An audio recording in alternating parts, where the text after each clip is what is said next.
Kemudian pengelolaan kepada lingkungan pengelolaan publik. Silakan saudara sekalian dibuka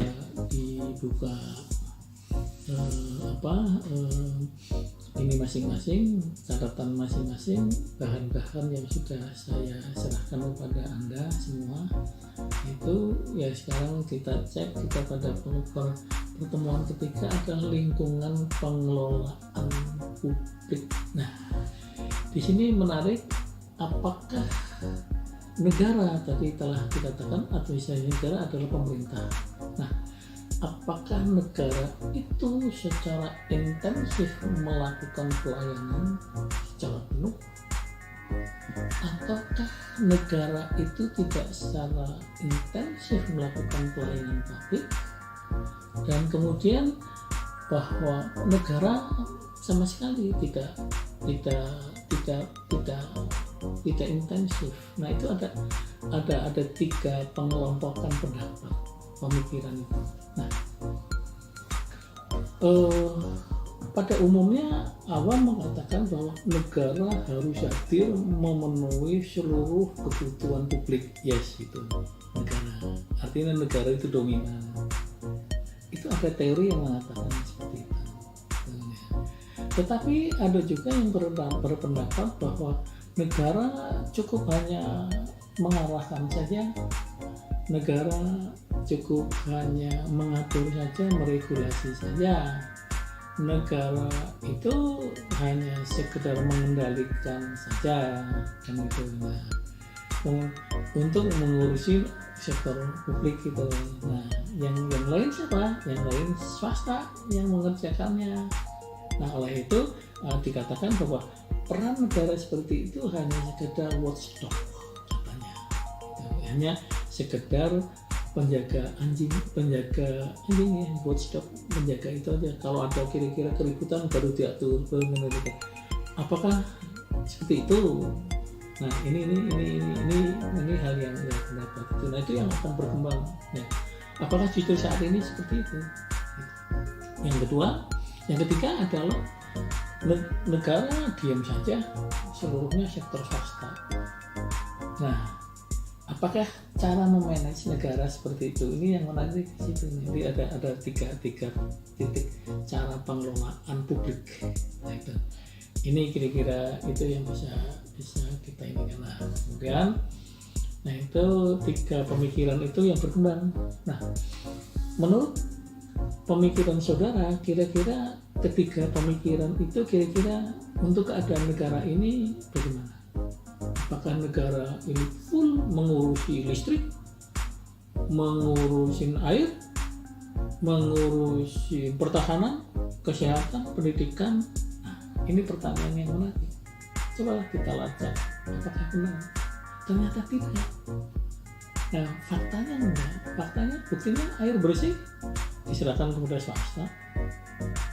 Ya, seperti kalau di DKI itu sudah diserahkan kepada Airtra, kepada Pak Wija. Nah, itu bukti tidak sepenuhnya. Listrik juga sama. Listrik sudah full swasta, bahkan PLN itu beli listrik kepada swasta. Nah, ini adalah manajemen paradigma di dalam kemajuan manajemen publik. Ini perkembangannya cukup menarik. Itu kira-kira di dalam lingkungan pengelolaan publik ada tiga pemikiran ya. Satu, negara penuh. Kedua, hanya setengah saja, hanya mengarahkan, mengatur, meregulasi. Yang ketiga adalah full penuh diserahkan swasta. Nah, fenomenanya ada. Listrik full penuh diserahkan swasta. Air bersih diserahkan kepada swasta. Itu yang menarik di situ. Ini kira-kira itu. Kemudian ada gejala perkembangan lingkungan, globalisasi, good governance, liberalism. Nah, limited of government, pemerintah sedikit mungkin mencampuri urusan masyarakat yang bisa dikerjakan sendiri oleh masyarakat. Nah, ini pendapat siapa ini? Ini ternyata kalau kita cek di dalam textbook, pendapatnya David Boas itu mengatakan bahwa the best government is the least government. Pemerintahan yang baik adalah pemerintahan yang sedikit memerintah. Nah ini teori di globalisasi dan good governance. Nah, di dalam teori good governance memang demikian, bahwa pemerintah itu tidak tunggal. Kalau dulu konservatif, orang-orang konservatif berpandangan bahwa pemerintah is pemerintah. Segala sesuatu apa pokoknya yang ngerjain pemerintah, serahin aja pemerintah. Nah, di dalam pemikiran good governance itu enggak, bahwa pemerintah itu pada hakikatnya adalah 3 komponen dasar. Pertama adalah pemerintah itu sendiri, kemudian yang kedua adalah masyarakat, dan ketiga adalah sektor swasta. Nah, ini yang disebut dengan stakeholder. Pemilik negara, milik pemerintah adalah 3 itu. Ya, pemerintah itu sendiri, struktur resmi formal dari presiden sampai kepala desa itu adalah pemerintah resmi. Kemudian yang kedua adalah sektor swasta, dan kemudian yang berikutnya adalah masyarakat umum, diwakili oleh ormas, oleh LSM, oleh asosiasi, dan sebagainya. Ketiganya harus sinergi. Nah, sinergi ini, supaya sinergi, maka ada doktrin di dalam good governance, yaitu bahwa 1 adalah transparansi, 2 adalah rule of law and law enforcement. Itu transparansi, rule of law, law of enforcement, kemudian responsiveness, kemudian ada konsensus, kemudian ada strategic view, ya, kemudian ada efisien, efektif. Makanya doktrin good governance itu supaya ketiganya sinergi harus dengan itu, minimal itu 1 transparansi, 2 rule of law, 3 adalah strategic vision, dan efisien, efektif. Nah, itu jika itu pemikiran itu. Nah, ini perkembangannya sampai sedemikian rupa. Kemudian the best government, pada kenyataannya sekarang kalau kita coba pemikirannya David Boas, the best government is the least government. Nah, ini kata kunci. Apakah prinsip itu sekarang dikerjakan pemerintah atau tidak? Sepertinya fenomenanya demikian. Coba Anda perhatikan bahwa sekarang pemerintah itu lebih banyak regulasi aja, kemudian yang lain diserahkan kepada swasta, dan pemerintah hanya sedikit-sedikit saja. Banyak yang fenomena seperti itu. BUMN saja juga sudah dikerjasamakan dengan swasta melalui IPO, misalnya Earning Public Office. Nah, itu. Nah, itu salah satunya demikian. Itu, ini pemikiran dari hubungan perkembangan antara globalisasi, good governance, dan liberalisasi. Kira-kira itu. Kemudian yang selanjutnya adalah sejarah perkembangan. Nah, ini perkembangan yang liberalisasi dan neoliberal itu zaman pada abad ke-18 yang lalu, ya. Saya kira kita sebagaimana kita tahu bahwa liberalisme dan neoliberalisme sampai dengan berkembang, ya, ada neoliberalisme sampai dengan komunisme sampai dengan globalisasi.